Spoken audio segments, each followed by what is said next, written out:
à l'histoire de l'URSS et de la Russie au XXe siècle, comme chaque dimanche matin, avec vous, Vladimir Fedorovski, fidèle au poste sur Radio J de façon hebdomadaire. Vous êtes l'écrivain russo-ukrainien le plus édité en France. Vous avez été diplomate et promoteur de la perestroïka après votre best-seller Poutine, Ukraine, les faces cachées. Votre nouveau livre explosif, Sorge, un espion pour l'éternité, aux éditions Ballant. Nous revenons avec vous aujourd'hui sur ce fameux putsch de Moscou qui a eu lieu en août 1991. C'est vrai que l'histoire mondiale retient surtout la chute du mur. Pourtant, en 1991, l'histoire a de nouveau failli basculer. Complètement. Un coup de chapeau pour nos auditeurs.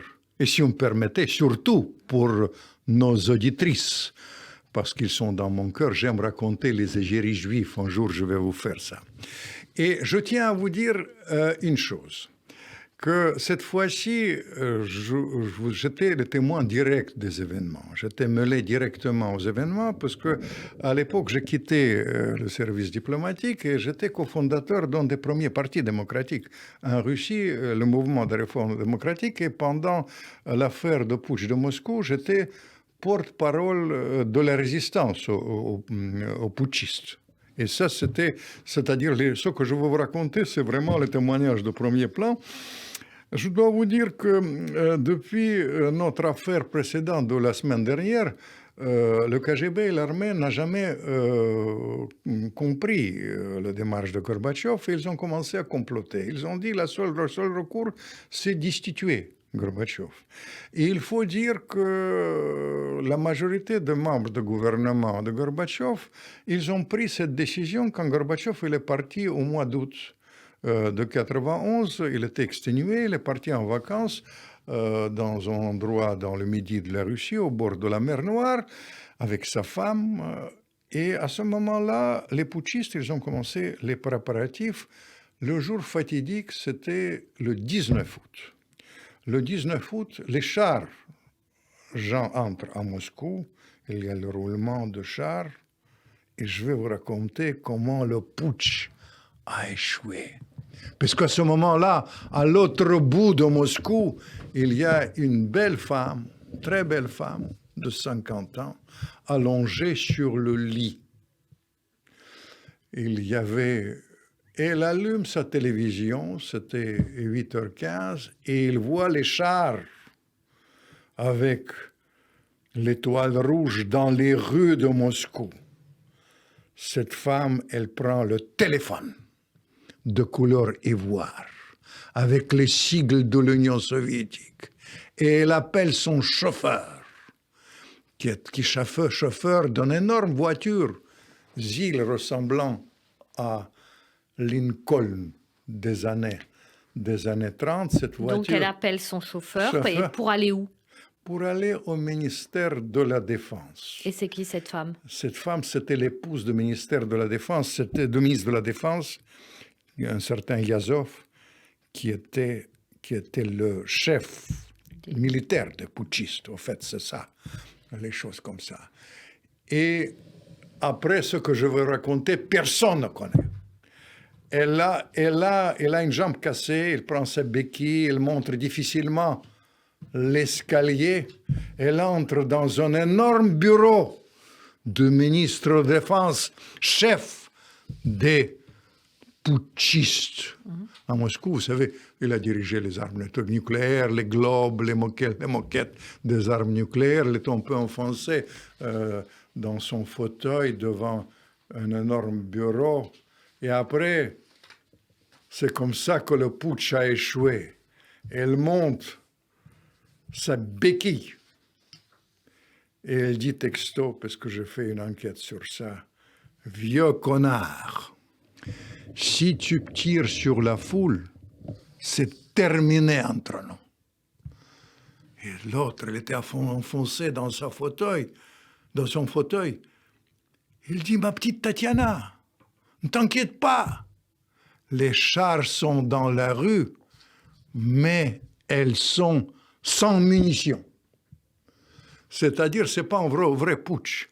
Et moi, j'étais avec Helsinki à l'époque. Mais est-ce que les chars étaient vraiment sans munitions? Non, les chars ont été vraiment sans munitions parce que, vous savez, je vais vous dire, les putschistes, c'était les vieux messieurs, les vieux camarades, comme on dit plutôt. Ils ont pensé qu'il suffit de faire peur à la population que ça marchera.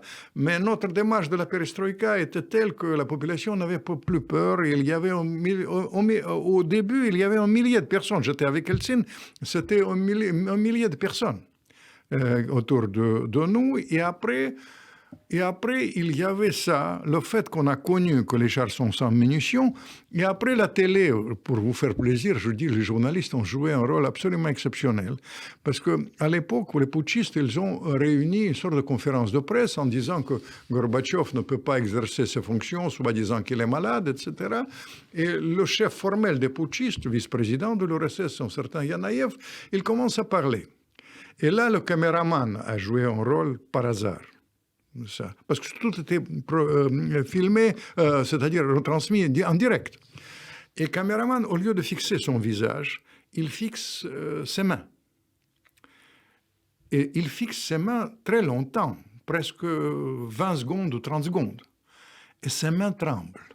Et vous imaginez, toute l'URSS est collée à la télévision, il voit le putschiste dont la main tremble. Et qui dit que Gorbatchev n'est pas en état. Le mec il tremble tout le temps, etc.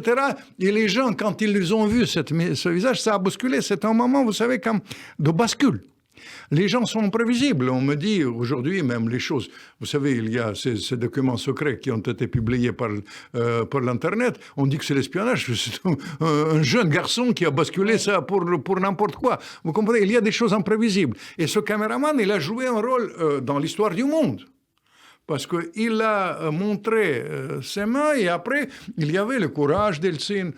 Je peux vous raconter ça. J'étais avec lui le matin de 19 août, on était chez lui, on a bu le matin, je n'ose pas vous dire, je vais vous raconter la vérité, on pensait qu'on serait arrêté, il prend une bouteille de vodka, les énormes verres vraiment des grands verres jusqu'au bout, on prend et on a pris chacun 2 bouteilles de vodka chacun. Ça y est, la vodka, c'était plus interdit. La vodka a servi, mais simplement, il faut dire, bourré ou pas bourré, Helsinki, il a fait une stratégie assez remarquable. Il était souvent nul quand il était aux affaires, mais il était absolument remarquable quand il était en opposition. Vous savez, il s'est placé comme un défenseur de la Constitution. Il a exigé la libération de Gorbatchev, qui était l'homme le plus haï par Helsinki. Il a essayé Helsinki. Helsinki a essayé Gorbatchev. Mais néanmoins, il a demandé ça, et après, il y avait un élan populaire, et le soutien international, Chirac est venu nous soutenir, il y a beaucoup de gens qui ont soutenu, tout ça, ça a compté, et finalement, vous avez raison de dire que l'Occident se concentre sur la chute de mur qu'on a raconté la semaine dernière, mais dans la réalité, la chute de l'URSS, c'est un événement majeur, et la crise qu'on vit aujourd'hui vient de ça. Pour vous dire la vérité, parce qu'on a tellement mal géré, après je vais vous raconter. Nous allons y revenir, bien sûr. Tout ça, ce qu'il faut revenir. Voilà, je vous ai raconté aujourd'hui la béquille de Dieu avec cette femme qui était très belle et extraordinaire, la femme d'un grand putschiste, néanmoins, celle qui a été involontairement, il a assisté à la chute de l'URSS. Merci beaucoup Vladimir Fedorovski, écrivain russo-ukrainien le plus édité en France, ancien diplomate et promoteur de la perestroïka. On vous retrouve la semaine prochaine sur Radio J pour l'histoire de l'URSS et de la Russie au XXe siècle.